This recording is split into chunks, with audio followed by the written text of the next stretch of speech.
Olá, esse nosso encontro, nós vamos estudar um pouco, passar sobre o tema do capitalismo e os seus impactos na luta de classes.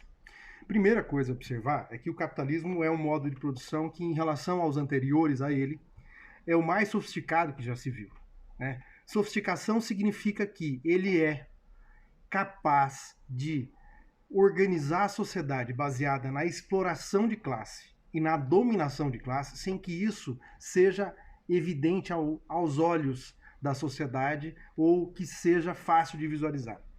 Não é à toa que o Marx passou a vida tentando provar e demonstrar, por A mais B, o livro mais célebre dele, O Capital, é um livro em que ele demonstra a existência de exploração no interior das relações sociais capitalistas, em especial na relação trabalho. Isso é importante de se observar. Em relação a todos os modos de produção anteriores, o capitalismo é muito mais sofisticado. Ou seja, para o explorado e oprimido no capitalismo, essa relação é muito menos evidente, muito menos explícita. Então, exige que a gente faça um esforço de compreensão, né? A primeira questão é que olhar para o capitalismo precisa ser feito um esforço de tentar entender como era a sociedade antes do capitalismo. Se a gente pegar o escravismo, o feudalismo ou as transições, seja o mercantilismo, seja até o modo de produção asiático, a relação de exploração era muito mais evidente, era explícita. Ora, o escravo não tinha negociação. Olha, você vai trabalhar para mim o dia todo e não vai ganhar nada, vai ter o alimento para sobreviver e um período de descanso a cada tempo. Que negociação? Cadê a negociação? Cadê aí o aceite do outro lado? O escravizado era o povo que tinha sido submetido a isso em razão da guerra. Era um povo que foi dominado pela força. Reduzidíssima capacidade de exercer algum tipo de dominação do ponto de vista das ideias, de convencer o escravizado de que ele devia continuar assim, que era normal aquela vida, que ele nasceu para ser assim, assim, assado. Eu estou falando do escravismo antigo. O feudalismo tem assentado, sobretudo, na figura do servo, que era preso à gleba, que era preso à terra. O servo não era recrutado e contratado. Olha, tem uma terra aqui, eu queria que você trabalhasse para mim, então eu vou te oferecer tanto, eu vou te pagar tanto, você tem lá como produto. Não, ele era obrigado, né? E a condição dele se perpetuava na família, né? O capitalismo não tem essa relação. Ele ele tem uma lógica em que as pessoas são livres. O trabalhador é livre. Ele escolhe com quem ele quer trabalhar, né? É trabalho livre e ele é remunerado. Então, o capitalismo, primeira coisa que ele consegue esconder, ele esconde a exploração do trabalho em duas coisas. E essas duas coisas estão lá no período do nascimento do capitalismo e continuam até hoje, né? Primeira questão, o capitalismo esconde a exploração no contrato. Ninguém inicia um trabalho sendo recrutado no chicote, no laço. Ou, em geral, as pessoas começam um trabalho porque foram contratadas. Elas foram até aquele empregador, no geral. E o empregador diz, olha, eu estou querendo uma pessoa para trabalhar aqui com isso e eu preciso dessa pessoa. E a pessoa diz, olha, eu sou essa pessoa e eu gostaria de trabalhar, preciso. E os dois estabelecem uma relação de negociação. O capitalismo passa uma mensagem de que essa negociação ela acontece entre duas partes que estão negociando ali como a compra e venda de um copo, de um carro, de um aparelho de televisão, de um celular. Quando não é verdade, essa relação é entre desiguais, né? O trabalhador só tem como sobreviver se vender a força de trabalho. Então, ele tem uma relação aí de uma enorme pressão para sobreviver vendendo a sua força de trabalho. Mas volta aqui a ideia. O centro da ideia, primeiro pilar de sustentação do capitalismo, então, da ideia de exploração oculta, é que o trabalhador não é obrigado. Ninguém obrigou o sujeito a entrar aqui e trabalhar para mim, dizem os patrões. Isso há 200 anos, né? Não é uma novidade de semana passada e tal. Segunda ideia importante é que ele trabalha mediante pagamento de um salário. Isso cumpre um papel excepcional Porque a ideia do trabalhador é que ele fez um acordo entre duas pessoas capazes, ele e o empregador, e eles disseram, eu quero trabalhar, e o empregador, eu preciso do trabalho. E o trabalhador diz, eu quero receber salário, o empregador diz, eu não vou pagar. E eles negociam, entre aspas, e chegam a um valor. Esse valor é o salário. A ideia do capitalismo é que o salário é o pagamento pelo trabalho. Então, o trabalhador vai dizer, não, eu recebo pelo que eu faço. Essa é a mensagem principal que está incutida aí na ideia de contrato de um lado e salário de outro. Ele diz, eu aceitei, então tem até o elemento da honra, da moral, não, eu me dispus a trabalhar com esse valor. E tem um elemento que está aqui oculto. O salário seria o pagamento do trabalho. O autor que eu citei aqui, o Karl Marx, passou a vida para provar que o salário não é o pagamento pelo trabalho.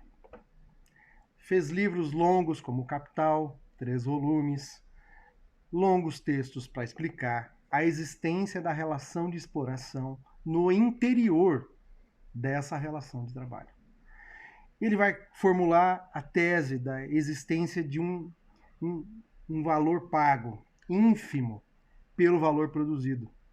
O salário é o pagamento de parte do trabalho.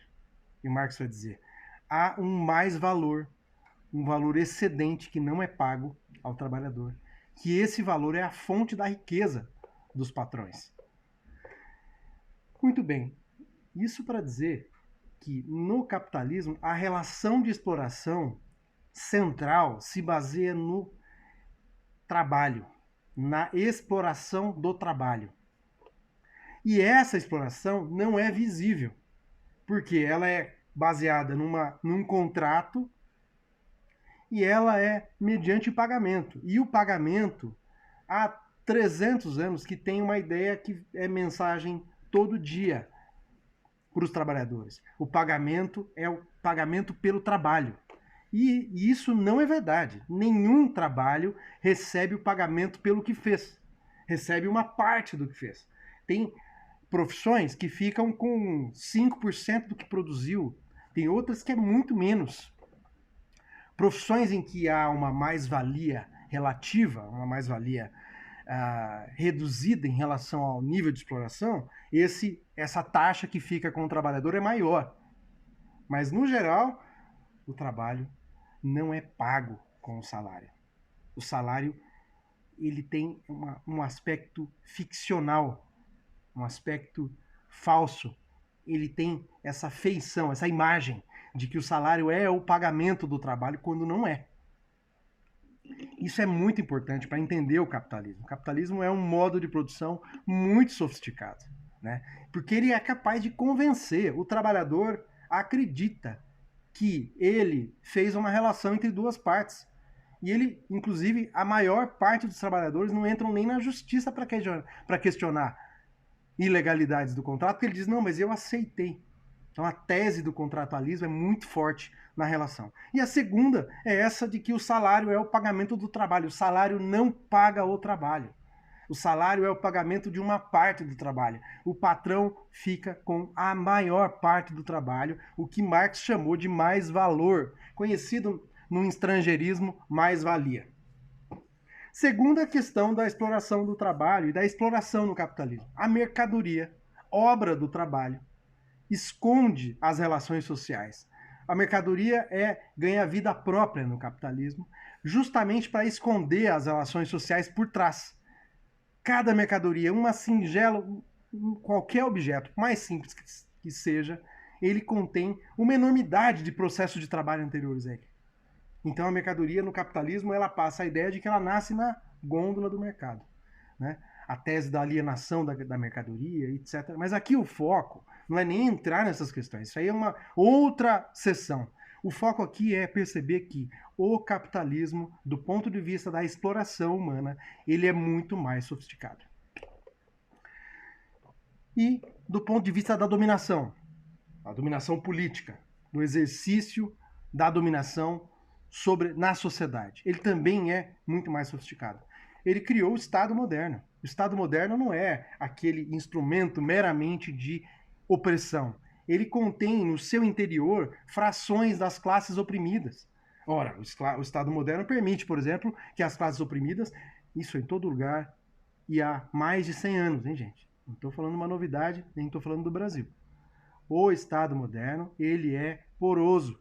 Ele permite que as classes dominadas entrem e seja, entre aspas, parte. Vou dar um exemplo. As classes dominadas podem prestar concurso e exercer funções no serviço público. Normalmente, para os mais pobres, o serviço público fica restrito às funções menos valorizadas. As funções como trabalho na polícia, funções menos valorizadas em todas as áreas do Estado. Mas isso não tira o caráter de classe do Estado. O que faz isso é dificultar a leitura de caráter de classe do Estado. O Estado é um instrumento de dominação de classe, mas ele não aparece assim para a sociedade.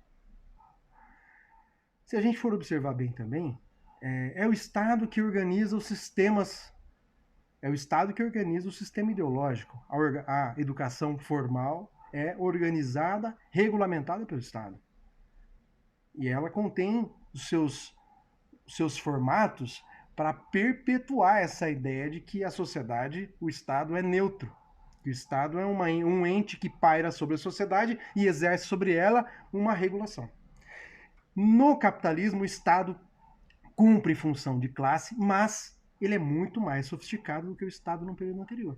Ele não é só força, ele combina com razoável equilíbrio. Aí, se nós estivéssemos tratando desse tema nessa sessão, nós poderíamos entrar nessas questões, porque esse equilíbrio entre força, ou seja, o exercício do monopólio da força, e convencimento, ele está sempre tentando combinar as duas coisas em uma razoável harmonia. Nem só força, nem só convencimento. Quando tem uma situação, por exemplo, uma ditadura militar, essa relação de equilíbrio na dominação de classe, eu não estou falando da exploração do ponto de vista econômico, estou falando da dominação do ponto de vista político, essa situação fica muito mais escancarada. Por isso que tem muita gente que quando fala, na época da ditadura eu sabia quem era o inimigo, o que acontecia com o povo brasileiro. Né? No período pós-ditadura fica mais difícil de enxergar, porque é quando o Estado está funcionando normal, ou seja, para os mais rebeldes, para os setores menos, vamos dizer assim, domesticados, mais rebeldes mesmo, ele vai lá com a ponta do fuzil. Então, ele bota a ponta do fuzil nas grandes periferias, nos setores mais pobres, nos camponeses que não se contentam com os traços da dominação e da exploração intensos. E nesses lugares ele vai dizer, ali não tem convencimento, ali nós vamos com a força, é a ponta do fuzil. Mas nos lugares e bairros mais de classe média alta, o policial é gentil. O policial é uma figura até benquista lá, porque ele tem um setor em que ele não precisa chegar com a sola do coturno na porta. Isso é muito importante. A dominação política no Estado capitalista e no capitalismo, ela é muito mais sutil, ela é muito mais sofisticada. Por isso que ela é complexa. Depende da gente estudar e ir entendendo. Né? E eu disse, o sistema educacional ele serve à dominação. A escola não será libertadora enquanto estiver no interior da sociedade capitalista gerida para cumprir uma função de reproduzir a dominação. Então, a escola pode até ter rebeldia no seu interior, ela pode ter progressismo, professores que discutem questões que geram rebeldia, que alimentam a inconformidade, mas, no geral, o seu programa, os seus conteúdos são feitos para a reprodução. Isso é uma dimensão do Estado. E quem regula a escola? Quem regula a educação formal? É o Estado brasileiro, o Estado do mundo. A outra característica é, com a conquista do sufrágio universal, veja, votar e ser votado é um tema da luta de classes, gente. Não é um tema dado. O Estado capitalista veio com isso, não. Estado capitalista não tinha voto assim amplo, como nós temos conquistado em vários lugares do mundo, que é o cidadão, seja o mais pobre ao mais rico, cada um vale um voto. Isso é uma luta. Se fosse depender das classes dominantes, o voto seria do pobre 1 e do rico ia valer 10, valer 30, chamado voto censitário, né? Ia restringir, dizer, ó, o analfabeto não pode votar. Então ia restringindo do ponto de vista de classes, porque a gente sabe que o analfabetismo alcança muito mais as camadas populares, né? As classes populares. Então, a depender da classe dominante, o voto não ia ser 1 para 1, né? Nós sabemos disso. O direito ao voto, como eu disse, não veio embutido no Estado capitalista. Ele foi uma conquista popular. Mas essa conquista popular, o Estado capitalista soube fazer o quê? Domesticá-la. É para dizer, a sociedade capitalista aceita a disputa política via eleições. Até o limite dessa disputa ameaçar o poder e a supremacia das classes burguesas. Porque quando ela é ameaçada, não tem respeito à democracia. Essas camadas da sociedade, as grandes burguesias, elas vão lá e dão um golpe. Rompem com esse pacto democrático. Então, a democracia só deve funcionar enquanto um espaço restrito de política. Se ela cumprir um papel de despertar as massas para ação política e mais, para a conquista de espaços no poder do Estado via eleições, se isso descontentar as classes dominantes, elas vão romper o trato. Isso é a tradição da democracia. A democracia funciona até o capítulo em que ela passa a ser útil às camadas populares. Aí as classes dominantes do mundo inteiro rompem com a democracia. Acabam com esse pacto e vão, sim, dar um golpe, como fizeram em todo lugar do mundo durante todos os últimos 250 anos. Mas o que eu estava dizendo aqui? Que na dominação do Estado capitalista, no modo de produção capitalista, ela também é muito mais sofisticada, ela conta com os instrumentos de convencimento, eu dei exemplo da educação formal, e ela também conta com a ferramenta da democracia e do voto, que foi uma conquista popular, mas ela foi, aos poucos, tornando essa conquista popular menos ameaçadora. Então, para participar das eleições, tem muitas restrições. Né? As democracias são absolutamente permeáveis ao poder econômico. O que significa isso? Que a democracia funciona como uma espécie de inversão política e social. Quem garante essa inversão, que eu vou apresentar agora? O poder econômico. Ou seja, as democracias são muito suscetíveis ao poder econômico. O que é essa inversão? Ela faz com que as minorias sociais sejam maiorias políticas. Como que ela faz isso? Pelo poder econômico. Dá um exemplo. Vamos pensar na democracia brasileira. Qual é o tamanho dos latifundiários no Brasil? É uma classe dentro da burguesia, dos grandes proprietários, e eles têm uma presença no parlamento federal, estaduais e municipais gigantesca. Qual é o tamanho dos banqueiros no Brasil, em termos de classe social? Ou da grande burguesia no Brasil? São setores diminutos, pequenos. Qual é o tamanho deles na estrutura da democracia brasileira? Eles têm uma presença desproporcional, muito maior. Ou seja, uma minoria social é uma maioria política. E o inverso também é verdadeiro.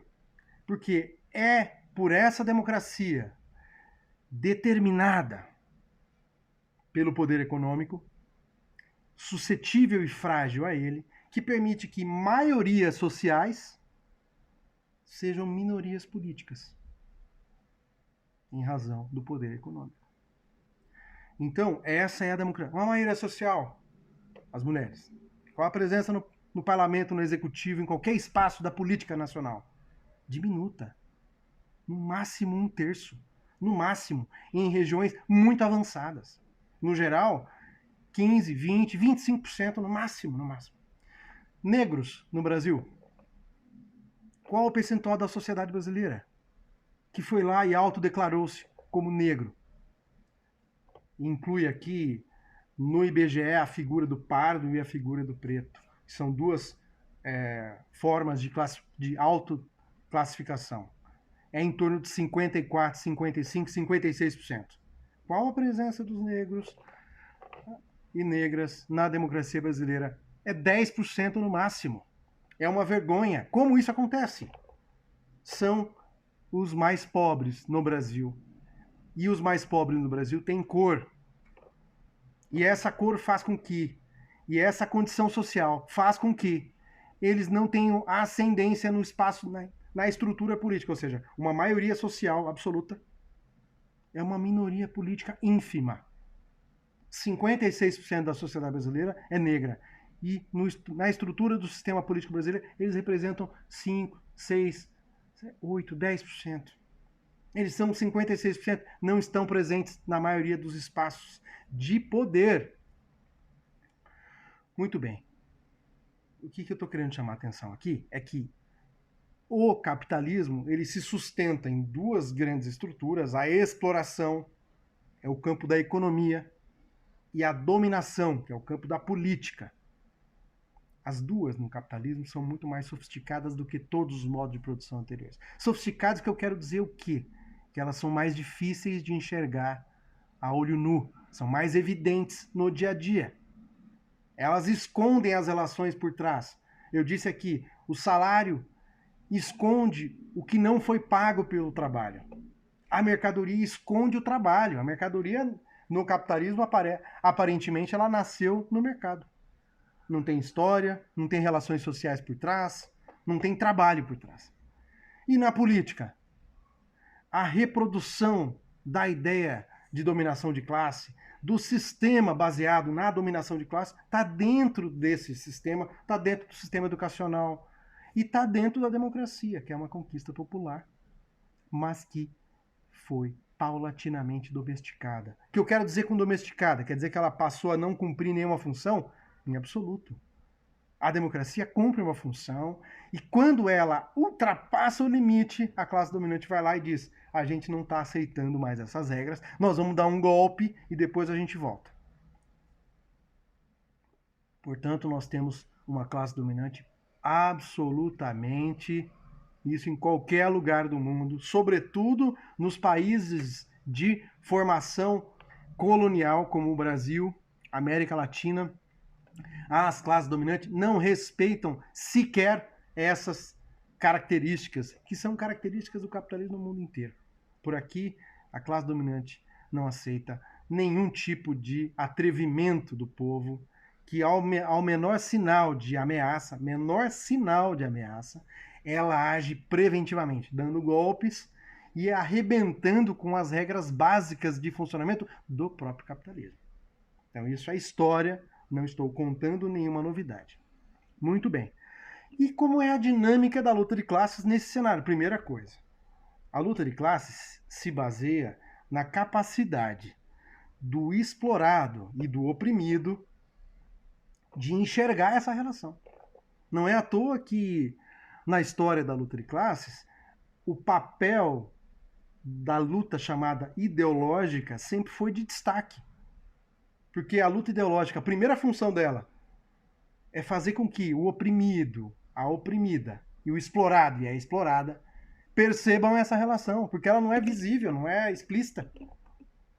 Então, quando se trata de luta de classes, uma das primeiras questões é a luta ideológica ser capaz de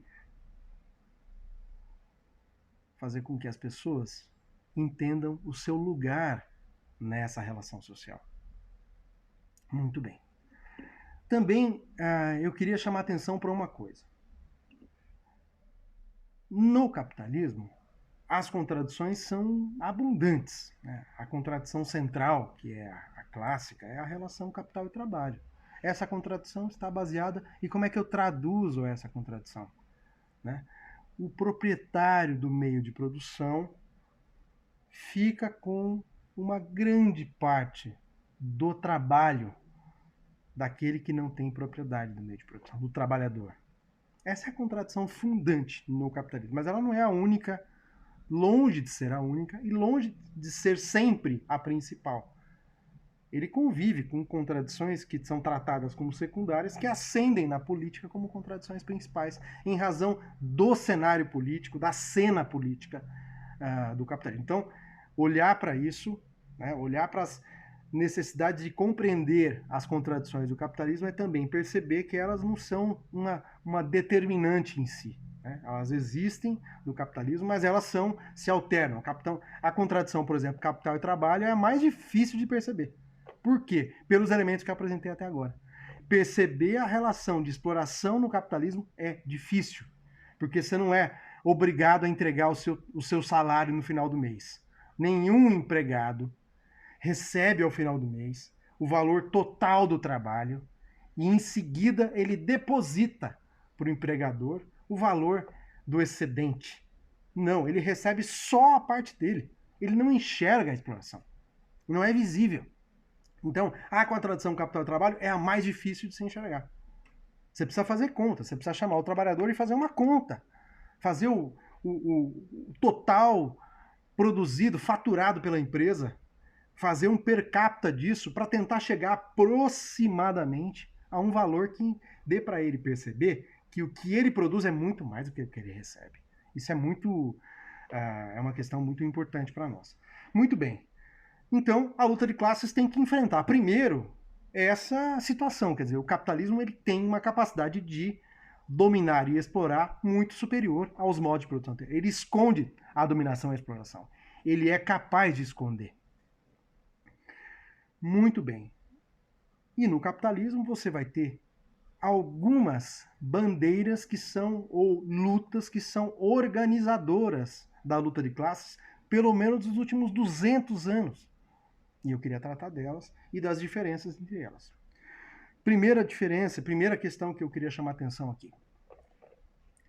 Quando a gente fala de luta de classes, nós estamos falando pelo menos de 3 tipos, 3 dimensões da luta de classes. Primeira dimensão é a que eu apresentei há pouco. A luta ideológica, que é a percepção do meu lugar no mundo, a percepção da existência da relação de exploração e dominação, a percepção de contra quem eu luto, quem são os meus adversários, quem são os meus inimigos, quem são os meus aliados. A luta ideológica tem o papel de demonstrar isso. Em resumo, quem são os inimigos do povo, como agem os inimigos do povo, quem são os aliados do povo, quem são os adversários, porque nem tudo é aliado ou inimigo. É possível vencer essa luta. Isso é tudo papel da luta ideológica, da luta de convencimento de ideias. Então essa é primeiro pilar. Né? Segundo pilar é a chamada luta política. Há uma confusão sempre quando esse assunto aparece. Luta política e luta econômica, que é o terceiro pilar. Como é que a gente diferenciaria uma coisa da outra? Luta política é a luta em que, sempre desenvolvida, impulsionada por uma parte da sociedade, mas o resultado dela alcança a totalidade. Ela é indivisível. Ela não é passível. Não é de uma parte voltada para aquela parte. Já é diferente da luta econômica. Dá um exemplo da luta econômica porque não está claro. Uma luta sindical. Vamos pensar em qualquer categoria. A categoria dos metalúrgicos, a categoria dos petroleiros, a categoria, enfim.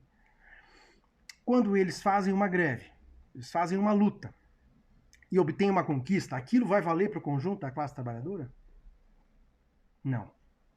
Conquistaram o direito a uma estabilidade, aumentaram o salário, reduziram a jornada.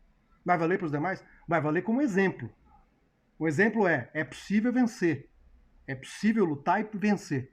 Mas não vai valer do ponto de vista de uma conquista que vai se irradiar. Diferente da luta política. Vou dar 3 exemplos de luta política clássicas em 200 anos. A luta pela liberdade de imprensa. A luta pela liberdade de imprensa é uma luta que foi conduzida por setores da sociedade. Nunca foi todo mundo na rua pedindo liberdade de imprensa. iniciava com grupos. Então, as camadas mais desfavorecidas, que precisam da imprensa, muito mais do que quem está ali exercendo a dominação, vai lutar por isso, e na medida em que essa luta se desenvolve e obtém uma conquista, não vai ser liberdade de imprensa para os estados tais, liberdade de imprensa para as categorias tais. Ela não tem a possibilidade de ser divisível. Segunda luta política clássica, liberdade de organização, a luta pelo direito de se organizar. Seja politicamente, seja na fábrica, seja no local de trabalho. Essa luta também é indivisível. Terceira luta, a luta pelo direito ao voto. Ela inicia com setores, mas ela já apresenta uma perspectiva que é para o conjunto da sociedade. Ainda que a vitória, muitas vezes, foi parcial. Primeira onda do direito ao voto, homens, ricos. Segunda onda do direito ao voto, ampliou do ponto de vista da riqueza e ampliou para mulheres, ou seja, já chegou numa universalidade real. Até então, era só metade da sociedade que podia votar. Mas então, isso não significa que aquela luta, quando começou, o direito ao voto, ela foi vencedora. Ela seguiu no tempo.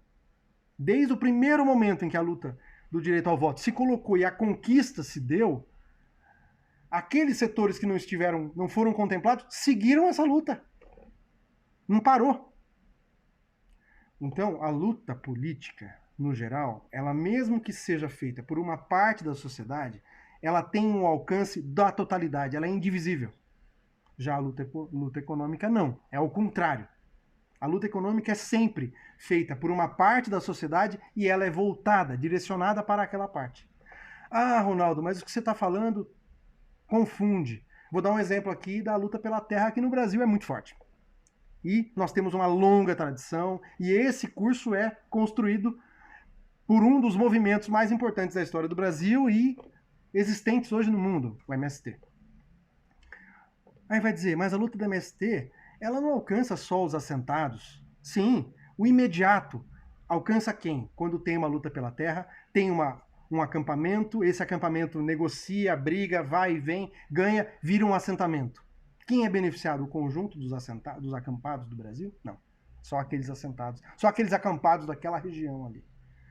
Ah, mas tem efeitos no todo? Claro que sim. Uma simples conquista de uma determinada categoria por melhores salários, uma negociação mais favorável, isso irradia para os demais, seja do ponto de vista das ideias, seja do ponto de vista dos efeitos. Você não tem como separar uma categoria que obtém uma melhoria salarial, aquilo vai se refletir na sociedade.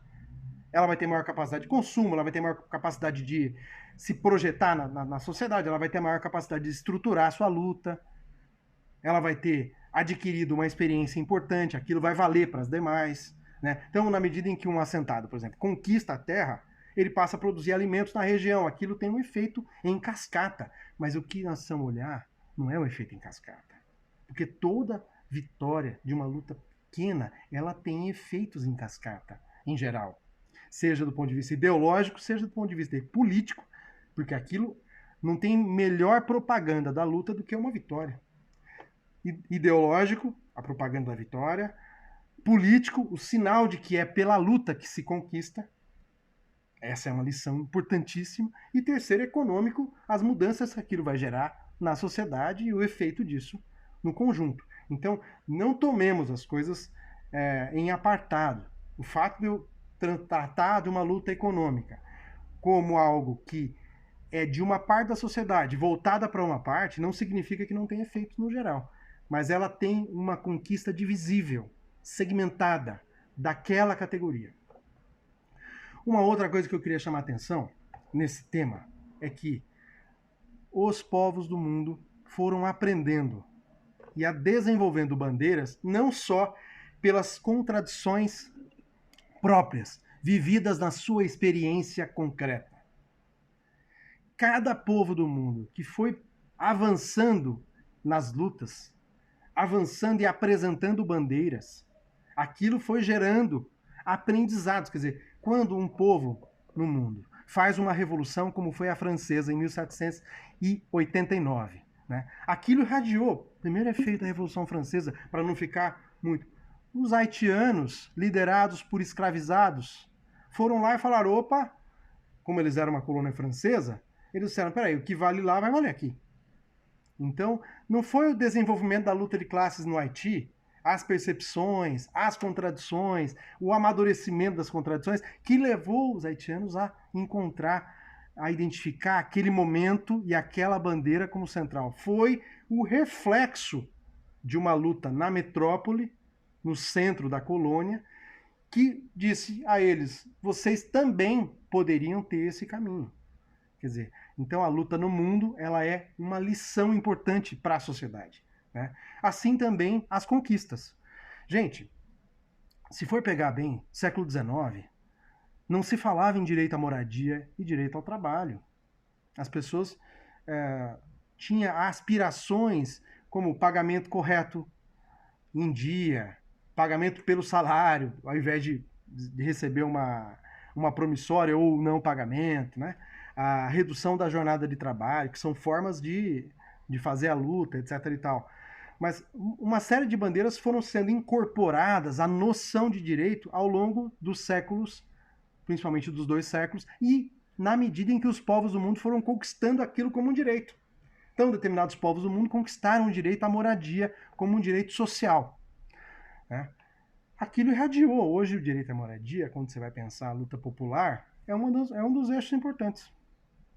Não dá para pensar a luta popular só do ponto de vista do interesse da luta pelo salário, da luta dentro do interior do trabalho. Então, eu não sei se ficou claro aqui essa ideia.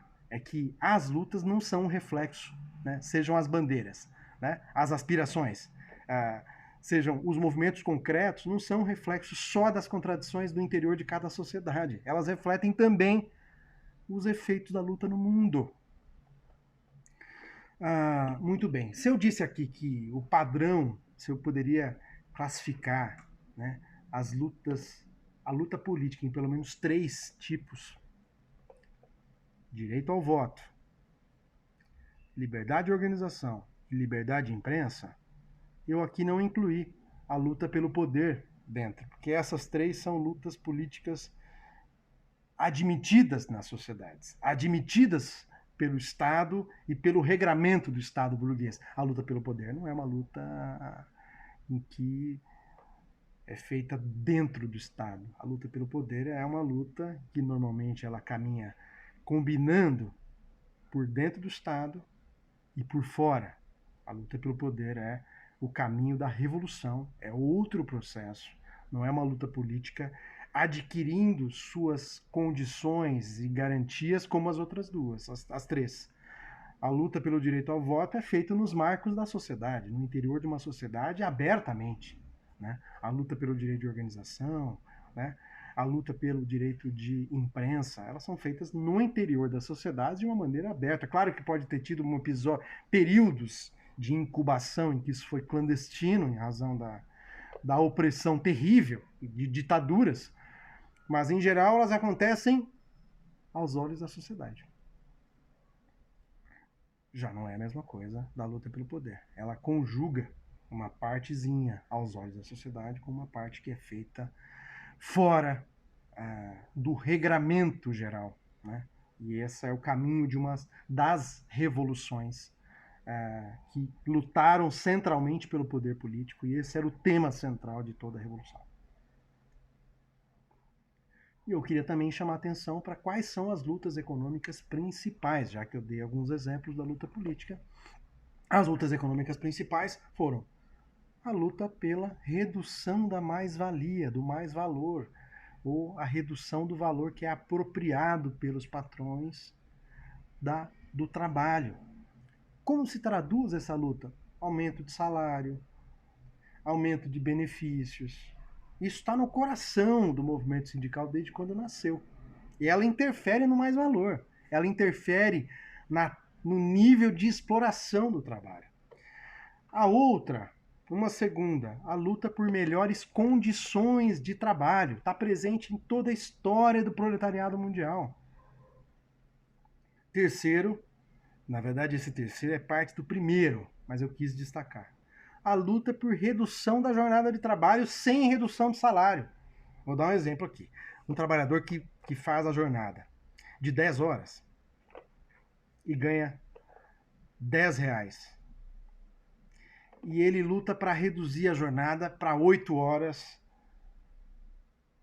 exigindo que o pagamento seja dos mesmos R$ 10. A hora dele não está valendo mais R$ 1, está valendo R$ 1 e pouco. Isso está aumentando o percentual que ele fica do trabalho. Então isso estaria dentro do primeiro item, mas eu quis destacar porque isso está na história. No século XIX, século XX, durante todas as décadas, o proletariado mundial lutou por redução da jornada de trabalho. Inicialmente, a jornada de 16 horas no século XIX, passando a 12, a 10, a 8 na maior parte do mundo, mas em alguns países, sobretudo no centro do capitalismo, essa jornada chega a ter 6, 7 horas. Quarto, primeiro, aumento de salário e de benefícios, aí envolve até as modernas participações nos lucros, né? Então, isso é tudo parte do primeiro item. A segunda, melhores condições, ou seja, as condições da salubridade no trabalho, enfim, condições evitando os riscos de acidente, de mortes. Acidente no trabalho um problema histórico que o capitalismo nunca enfrentou. O Brasil tem... hoje nós estamos no século XXI, 2020, e o volume de mortos por acidente no trabalho no Brasil, por ano, beira os 3.000 mortos. É um índice de epidemia. Então, os dados de acidente de trabalho seguem muito intenso. Então, as melhores condições de trabalho, isso é uma luta que está... Não é a luta lá do século XIX, não. É uma luta atual. Terceira, redução da jornada sem redução do salário. Essa é uma bandeira também histórica e presente em todos os países do mundo. E a quarta, o direito de organização dos trabalhadores nos seus sindicatos, no local de trabalho. E eu diria que uma quinta, muito importante, é a forma de luta, ou as formas, porque não é uma só. Mas é verdade que, ainda que não seja uma só, a luta do trabalhador e da trabalhadora, o centro ou a forma principal é parar a produção e a circulação. Isso tem nome. É a greve, é a paralisação. E ao longo do século XIX, a greve ganhou ares de ameaçar a sociedade como um todo. Tem debates seríssimos sobre a greve como o estupim de processos revolucionários. A greve de massas, a greve política, a greve de solidariedade. Mas é verdade também que o capitalismo foi não como passado, vem fazendo isso, e até hoje, século XXI, 2020, ele vem restringindo esse mecanismo e essa forma de luta. A greve, por exemplo, no Brasil, só para dar um exemplo, a greve no Brasil, tudo é proibido. Se você quiser fazer uma greve política, teve um golpe de Estado no Brasil em 2016, você não podia fazer uma greve. Chamar uma greve era absolutamente ilegal. Você ia perder o ponto, perder o salário no final do mês e podia ser demitido por justa causa. Proibida a greve política. Acontece um acidente de trabalho, por exemplo, acontece aquela tragédia em Brumadinho, obra da Vale do Rio Doce, que não investe em prevenção, só quer lucros para mandar para o exterior. Mas vamos dizer, os trabalhadores das mineradoras no entorno resolvessem fazer uma greve de solidariedade em razão daquela tragédia causada pela ação e omissão de uma empresa. Eles não puderam. É proibido. Um terceiro tipo, a greve só é admitida se ela estiver dentro da negociação salarial. Ela tem restrições absolutas. Então, esse é, na luta, é o quinto elemento que eu quis trazer aqui, que é a greve como forma de luta principal. Ela segue sendo uma bandeira importante e o principal meio de luta. Mas ela vem sendo restrita a cada tempo. E hoje chega ao cúmulo no Brasil de você ter impedimentos absolutos. Tem setores que não podem grevear. O setor do funcionalismo público pode parar, pode fazer uma greve, mas não vai obter conquistas concretas, reais, do ponto de vista econômico. Só se negociar ali antes da greve. Então, a greve é o quinto elemento. Eu queria dizer que tem mais bandeiras que foram ganhando contornos depois, principalmente no capitalismo no século XX. O direito à terra, quando a terra passou a ser uma propriedade privada no capitalismo e os povos expulsos da terra e a cerca se estabeleceu. A terra passou a ser uma bandeira de luta. O teto, o trabalho, o direito a ter um trabalho. É uma bandeira de luta. Você tem movimentos no mundo. Na América Latina você tem uma longa trajetória, por exemplo, na Argentina, de movimentos piqueteiros que na década de 2000, na primeira década do século, fizeram lutas importantes pelo direito a ter um trabalho assalariado. Ou seja, são bandeiras que em outras épocas não seriam tratadas assim. Né? O direito ao teto, a uma moradia digna, foi com a expansão da noção de direito social, sobretudo do século XX, que essas bandeiras, e nós seguimos expandindo a noção de direitos para mais direito à saúde universal. Você pensar para o povo lá no começo do século XX ou em meados do século XIX, quem falava no direito a uma saúde universal? Segmentos mais radicalizados. A maior parte nem recepcionava isso como uma bandeira importante. Muito bem. Esses são, vamos dizer assim, eu dei 5, mais ou menos, né, das principais lutas econômicas. Eu não estou dizendo que só isso, né? E do ponto de vista da luta política também. Eu dei as 3 principais que acontecem dentro da sociedade e que são legais, né? E dei um quarto, que é a luta pelo poder, que ela não acontece com reconhecimento do direito à luta pelo poder, à luta por uma revolução. E se as lutas têm essas diferenças de alcance e de segmentos envolvidos, a forma de fazer a luta também vai ter, a forma de organizar essa luta. Então, qual é a forma normal para fazer a luta pelo direito à liberdade de imprensa, à liberdade de organização e ao direito ao voto? Qual é a organização voltada para isso que a humanidade, sobretudo os setores populares, construiu ao longo dos últimos 2 séculos? São os partidos políticos. O centro dos partidos políticos, o papel dos partidos políticos, central é garantir, é lutar por liberdade de imprensa, liberdade de organização, direito ao voto e lutar dentro da democracia por ganhar força e ter força para exercer poder político, ou uma parte do poder político. Os partidos políticos nasceram, esses que nós conhecemos, que são legais, que estão aí na sociedade, tem registro nos tribunais, seja no Brasil, na Argentina, em qualquer lugar do mundo. Eles nasceram da conjugação, pelo menos, de 3 fatores. O primeiro fator, as lutas do proletariado e do campesinato cada vez mais unificadas, cada vez mais juntas. Segundo, a conquista paulatina do direito ao voto. Isso também é importante perceber, quer dizer, essas questões estiveram presentes nesse período na medida em que eu estava falando, tive que interromper aqui, tive um pequeno problema técnico, sobre o nascimento dos partidos políticos. Né? Eu estava dizendo, a unificação paulatina das lutas. Vejam, aqui um parênteses importante. O Marx e o Engels, quando vão escrever o Manifesto do Partido Comunista, lá entre novembro de 1847 e fevereiro de 48, para a Liga dos Comunistas, eles vão chamar muita atenção da importância da unidade da luta do ponto de vista do proletariado. Quer dizer, ali você tinha uma diferença, categorias lutando e formando as suas lutas de maneira apartada. Então eles vão conclamar o proletariado de todo mundo a uníveis, né?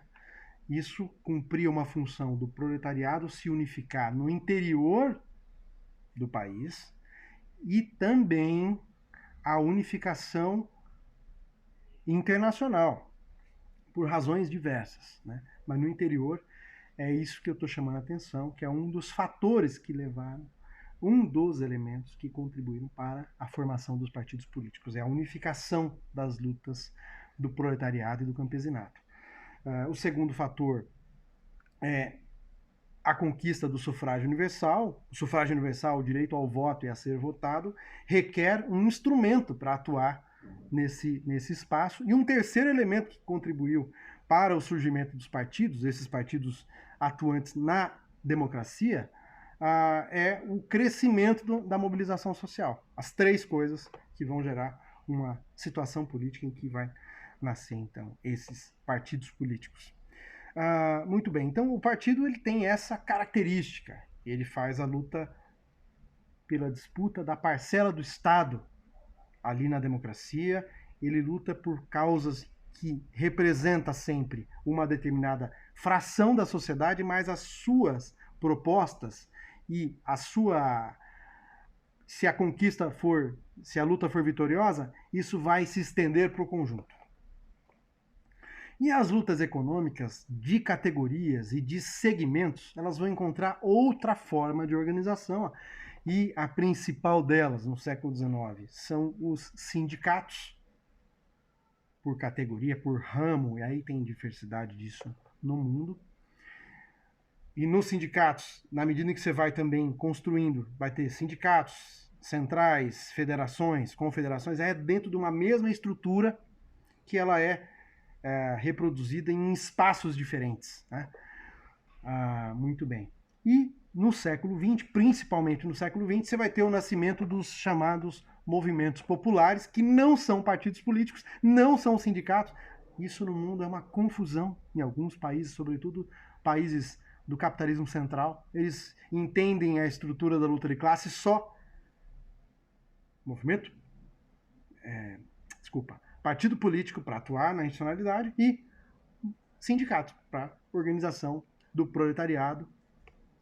E não entendem bem isso, que é um fenômeno, sobretudo, dos países oriundos da colonização ou do capitalismo tardio, que são os movimentos populares que têm a sua base de luta, a luta econômica, ou seja, a luta de uma categoria, de um segmento da sociedade, voltado para conquistas que alcançarão no imediato aquele segmento da sociedade. Né? Isso é da modernidade, sobretudo do século XX. Muito bem, é assim que mais ou menos a luta no capitalismo se dá.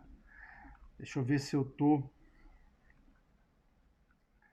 eu queria chamar a atenção para a necessidade sempre de combinar as três dimensões da luta. A luta ideológica nos permite identificar quem são os sujeitos da política.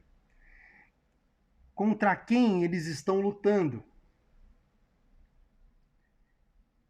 Melhor dizendo, para os setores populares, quem são os seus aliados?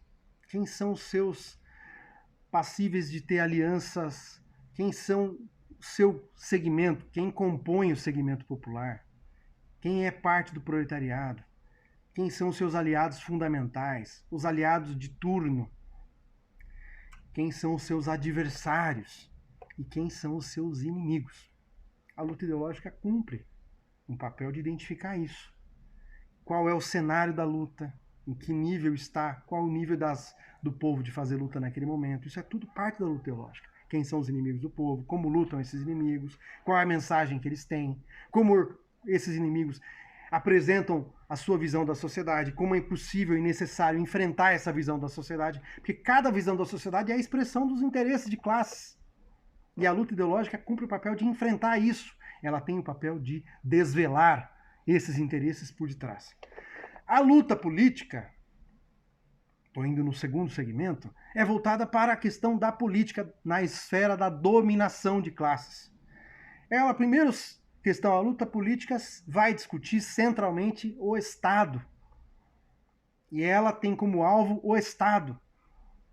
A luta política com alvo no Estado quer garantir que o Estado permita, mesmo numa relação de dominação de classes, que os setores dominados tenham liberdade de ação, tenham liberdade de debater e apresentar a sua visão da sociedade.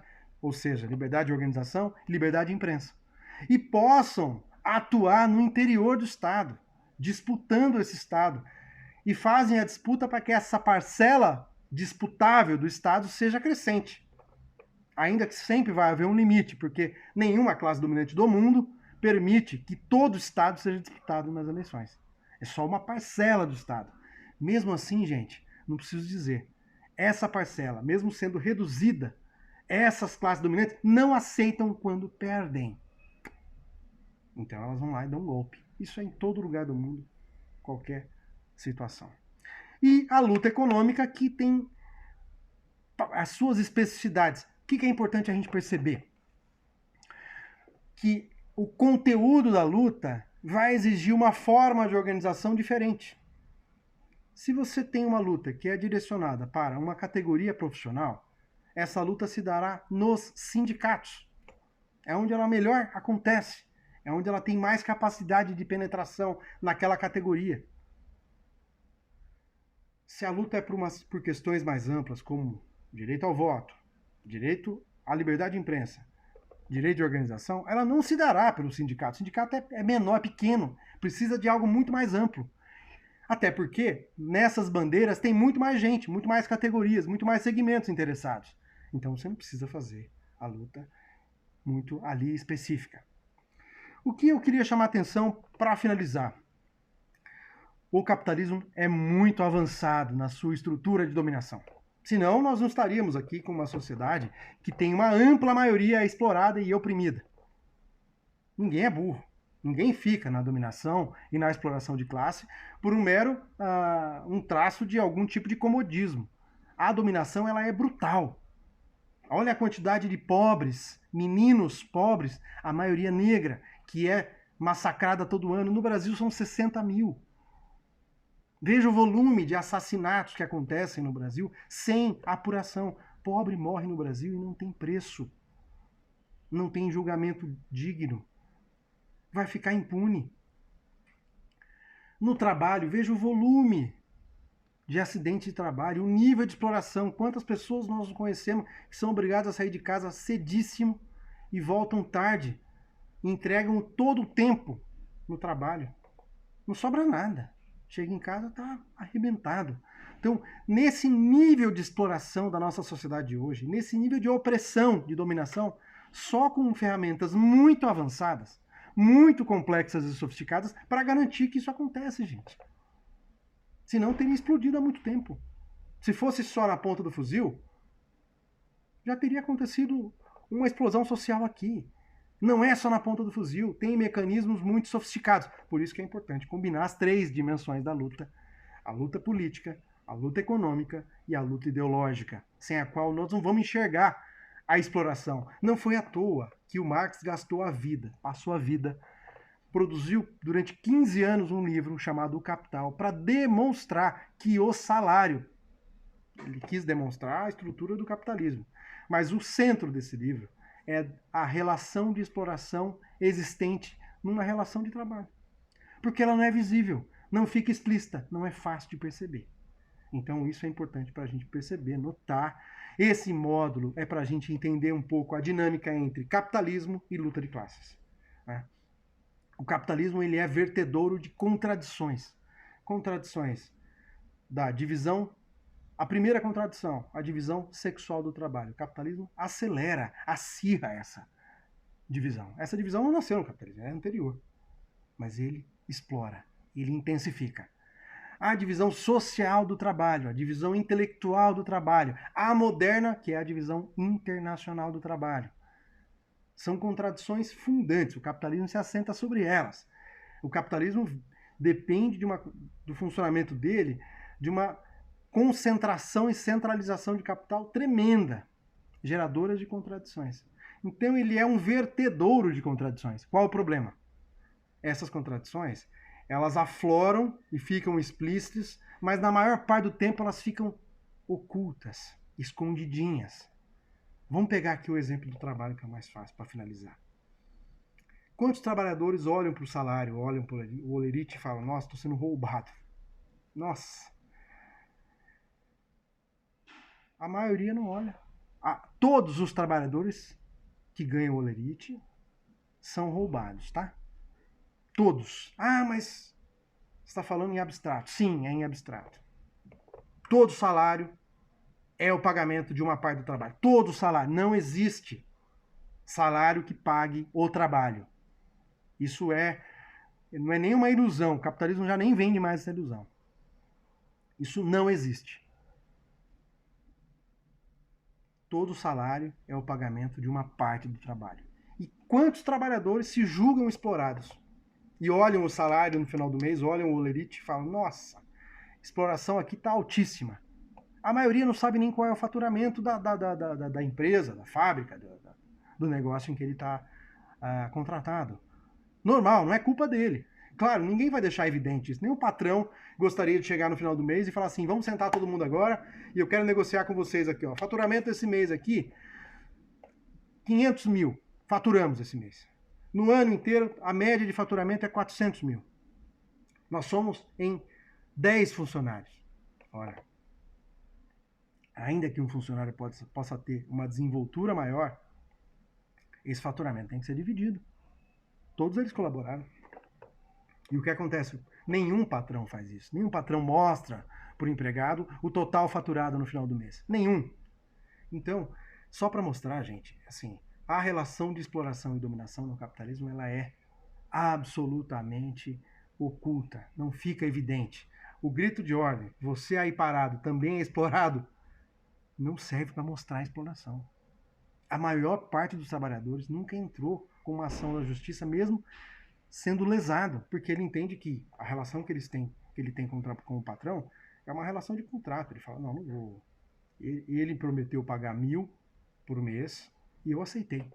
Esse elemento para ele é um elemento forte. A ideologia dominante passa a ideia de que os contratos devem ser prevalecidos. Se você aceitou, é porque você concordou. Você negociou igual se você estivesse vendendo um copo. Tá aqui o copo, ó, quero 1.000. O outro fala, não, eu pago R$2. Pronto, fechou a negociação, vendeu por R$2,20. Depois você não pode reclamar, que ninguém botou uma arma na tua cabeça, precisa aceitar R$2,20 o copo. Assim é a ideia sobre o salário. Então, as pessoas têm todo um discurso para legitimar e reconhecer a relação de contrato no trabalho, o salário como pagamento. A mensagem que ele paga é o salário pelo pagamento do trabalho, porque esconde a exploração. Então são coisas importantes para a gente entender um pouco o mundo em que vivemos, porque sem entender o mundo em que vivemos, a gente não vai transformar esse mundo. O primeiro passo é conhecer, para depois enfrentar e transformar. É isso. Obrigado. Sigam estudando, que isso é fundamental para conseguir desvelar essa sociedade e transformá-la profundamente.